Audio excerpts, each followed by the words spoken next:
दिल्ली में जो सबका साथ और सबके विकास का एक सफ़र शुरू हुआ था, वो सफ़र 2019 तक पहुँचते पहुँचते सबके विश्वास में परिवर्तित हो गया।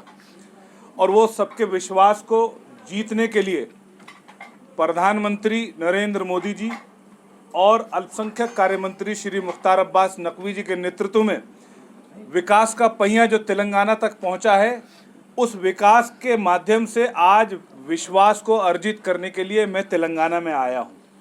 और तेलंगाना में जो हमारे यहाँ पे सभी समुदाय के, चाहे वो जैन हो, चाहे वो मुस्लिम हो, चाहे वो सिख हो, चाहे वो क्रिश्चियन हो, सभी समुदाय के बीच में केंद्र सरकार और राज्य सरकार की योजनाओं की समीक्षा भी की जाएगी।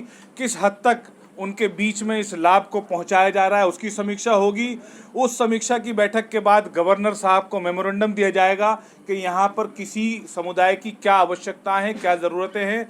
और मैं तेलंगाना के आवाम, खासकर यहाँ के अल्पसंख्यक समुदाय, चाहे वो मुस्लिम समाज हो, चाहे वो क्रिश्चियन समाज हो, जिस समाज से भी हो, उसको ये विश्वास दिलाने के लिए आया हूँ कि प्रधानमंत्री नरेंद्र मोदी जी का जो सबका विश्वास जीतने का सपना है, हम उस विश्वास को आपके बीच में अर्जित करेंगे विकास के माध्यम से।